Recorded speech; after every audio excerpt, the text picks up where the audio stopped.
Hello, and welcome to another episode of this program. I thank you for joining me on a regular basis like this. In the last several episodes, we've been talking about the subject of fasting and prayer. And last episode in particular, I did make some effort to debunk some myth, some wrong mindsets, traditions, and beliefs that people have had about fasting and prayer.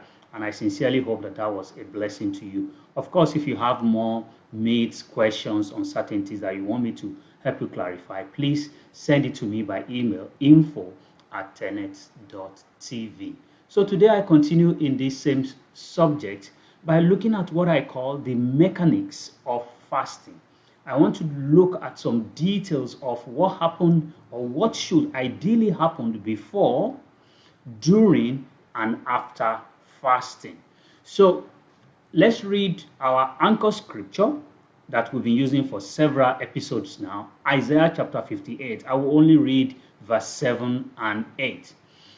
Is it not to deal your bread to the hungry, and that you may bring the poor that are cast out to your house?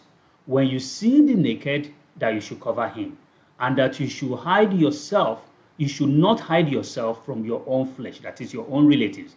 Then, this is my emphasis, verse 8, then shall your light break forth as the morning, and your health shall spring forth speedily, and your righteousness shall go before you, and the glory of the Lord shall be your reward.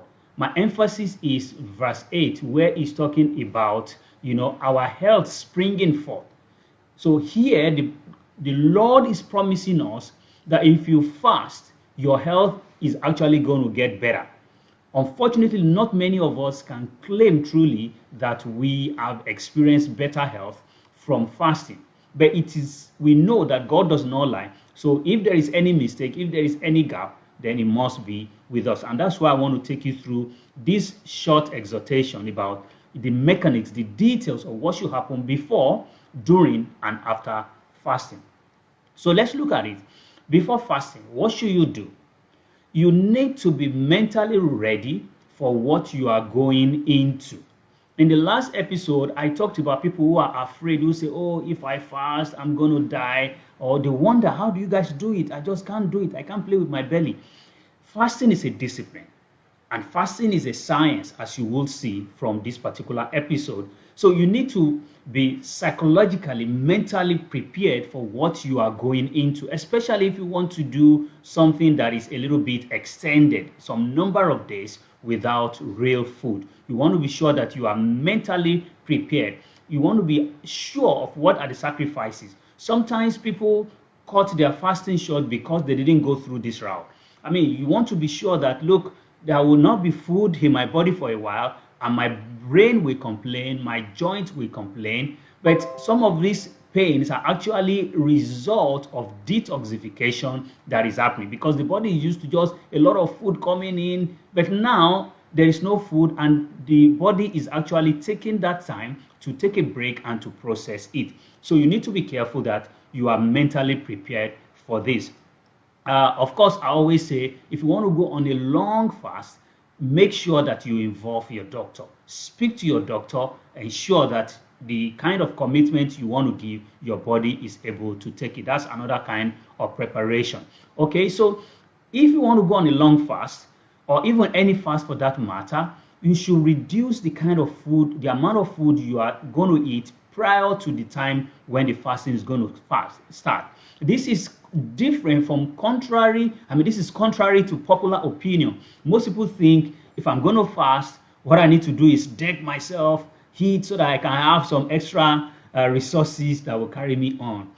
If you're going to fast from tomorrow, for instance, and you eat a lot this evening, you may be doing yourself a lot of this harm. Number one, as soon as you empty your bowel, then you are empty. You don't have anything in.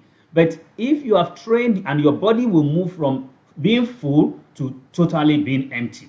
But if you have been training the body, especially for long fasts, we normally encourage that you take a little, you reduce the food maybe a few hours to the time that the fasting is going to start. And it's encouraged that you take a lot of fruits and vegetables, and you also drink a lot of water. Of course, during the fast, I've gone into details of why you should drink a lot of water.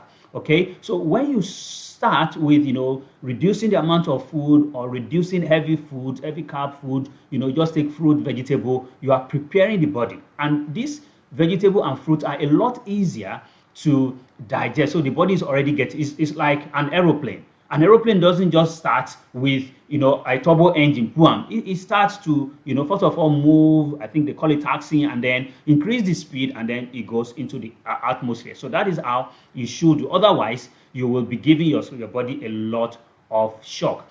I want to also encourage you, as a way of preparing your body for the fast, that you stay away from coffee or things that are, carbonated drinks. Of course, if you are on drugs, you have to take the permission of your doctor. But coffee, for instance, has been proven to give people a lot of headaches when they are fasting.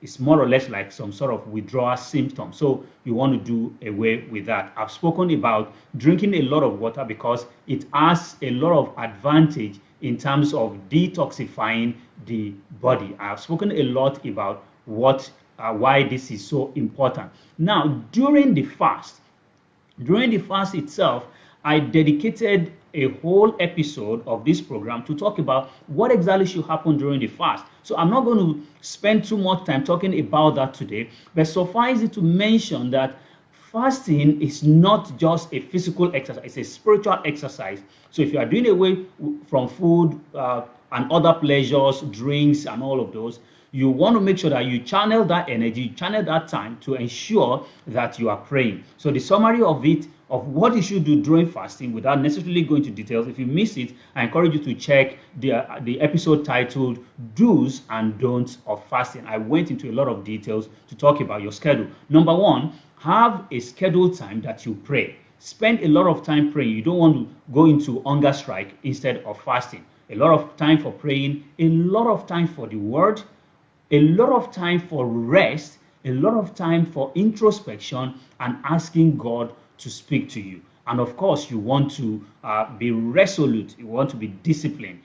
Fasting is not easy. It gets easier as you do it more and more of it. But let's tell ourselves the truth.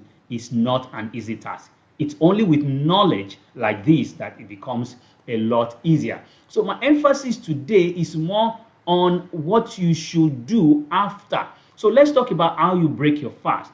The first point I want to make about breaking the fast is that your fast must be broken gradually. I cannot overemphasize that. Break your fast gradually. Of course, this is true and truer for longer fasts than shorter fasts. But the same principle applies whether it's 2 days or 10 days or 20 days. But it is truer and more pronounced when you are talking about a long fast. Why do we need to do this? Or what exactly do I mean by break your fast gradually? The tendency is there for you to say, I've been off food for 10 days. I'm only drinking juice. Or I'm only drinking water. Now, like we say here, food, this is your face. I'm going to have a feast. I'm going to, have a great time. Don't do that. Stay away from that temptation to say, I haven't eaten for a long time. I'm going to eat all that I've missed. That is not right. Some people do that.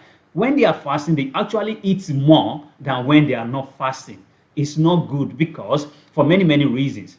It's not good for your body because you are overloading the body. It's not even good for your spirit because the whole idea of fasting is deny your body, make the body to be under, and let the spirit be the one that soars and goes high. So there's this principle, I coined it the 50% principle.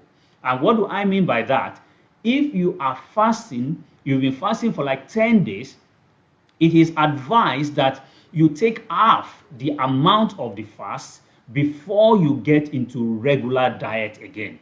So if you've been fasting for, let's say, 10 days, juice or whatever, something that is an extended and rigorous fast, before you can go back to your normal diet, it should take you 15 days. So you fasted for 10 days, you add an additional 50% or half of the number of days up to the number of days you've been fasting, and that is when you should get to the normal diet. Again, you don't have to be scientific or academic about it. The bottom line is that you should break your fast gradually. Why is this important? When you are not fasting, your stomach actually shrinks. I mean, when you are not eating, the period of time that you've been fasting, your stomach actually shrinks. Even from a digestive perspective, the stomach is not having anything to digest. So you don't want to overload it by making it to start to work suddenly. What it hasn't done in the last 10-20 days, you don't want it to do. Okay? Of course, this also happens if you've been fasting from morning till evening. Don't break your fast with heavy food. And in Africa here, we are blessed with an abundance of heavy starchy food, but resist that urge to quickly go into your favorite pounded yam or amala or whatever it is, that works for you. What you should do is start by breaking the fast gradually with, let's say smoothie, juice, vegetable. Start with drinks first. Obviously, the more demanding, the longer the fast, the more careful you should be about how you break the fast. Again, I want to recommend that you start from a lot of drinks, a lot of water, a lot of fruit juice, and then move into fruit itself, and then move into vegetable, and gradually go into normal food. So that's what I mean by take a number of days gradually. If you can do it, half of the number of days that you've been fasting. This doesn't mean you are not eating or you are still suffering, but ensure that you don't jump for many reasons. Okay, don't eat heavy food, don't eat solid foods. Just make sure, because what happens is your stomach at that point is like a baby's stomach. And if you are not careful, just the same way you wouldn't give a baby heavy food because it's going to harm the baby, in the same way you should be careful that you are watching what you break your fast with. So break with, nice fruit, soft fruit like watermelon. I also want to encourage that you stay away from, processed juice, because they are laden with a lot of preservative, coloring, and additives. Okay, there is even a poll that shows that an average American, this is in America, takes in like 4 pounds of preservatives on a daily basis. So you want to run away from this. Again, acidic fruit juice or acidic fruit has a way of damaging the lining of your stomach if you have been fasting for a long time. Okay, so I've spoken about the fact that the longer the fast, the more gradual you should be to break into it. Now, one thing you can also do is, just be snacking as a way of breaking the fast if it's long. So take little here, a little there, until these days that we mentioned that you are sure that you can now go. So it gives your stomach holiday and ability to go back into eating the normal food. Of course, from the beginning, avoid heavy protein food like animal proteins, because those are more difficult for your body to digest than the fruit and the vegetables that we have spoken about, which are a lot easier to digest, and they do your body a lot of good anyway. What I also wanted to avoid is indulging yourself. It's a lot easier to say, I've been fasting, so let me give myself a treat. There's nothing wrong about that, but you should also know that there's a difference between your hunger and your craving. Your craving is just indulgent, but if you are hungry, you definitely are entitled to eat something good for your body. So as I bring this to a close, again, talking about what happens or what should happen after the fast, you don't just want to fast and say bye-bye. You want to reflect on what you have learned, what has happened during the fast. And I want to give you a couple of recommendations. So you've been fasting for a significant period of time. You've had encounters. I want to encourage you that you reflect on it to say, what are the key lessons that I have learned during this period of extended fasting. The reason is you don't want to make the good encounters, the good experiences, the good lessons that you have learned, you don't want it to make them to be isolated. You want to be something that you carry on throughout life. I threw a challenge when I started this by saying that why is our nation like this? And it's not just my country, several other countries. A lot of people are fasting, and they even call some months holy months. I'm not going to smoke, I'm not going to womanize. Why does it have to be during a particular month? Why can't it be throughout the year? Why can't it be a lifestyle? So God may be saying to you, there are some habits, there are some disciplines that you have imbibed. Maybe you are praying a lot. Maybe you are reading the scriptures a lot. Maybe you are nicer, you are kinder to people. Why can that not become a way of life? What about the habits, the good habits about eating that you have imbibed during that period? Why don't you make it a way of life to say, okay, as a process of this introspection, this is what I'm going to do. And I want to encourage you, as much as you are eating healthy during fasting, make it a way of life. God may have spoken to you, giving you some instructions. Maybe give this person. We spoke a lot about giving to the poor. Why can't we make it a way of life? So these are the things that will come out of the introspection that should happen immediately after the fast. I've said to you before, fasting is a science. And what do I mean by it's a science? People have done it and they've come out of it well. Moses, for instance, fasted multiple days in the Bible, and he grew old. His eyes were not dim. He had the strength of a young man. So obviously, it's not directly mentioned, but it could be one of the reasons because he had, a very active fasting life. So fasting is a science. If you do it right, all I've tried to do is to give you some of the hints here and there to making it work. It's a science because it is predictable. If you do the right things, you will get the right result. So I sincerely hope you found this useful. I'm going to push further in this direction in the next episode by talking about fasting and your health. And you don't want to miss it because we'll be going into a lot of practical things and a lot of scientific things that will help you. We really want to get this blessing that God promised us, that if we do fasting well, our health will spring forth. Until that time, I want to say thank you once again and happy fasting. God bless.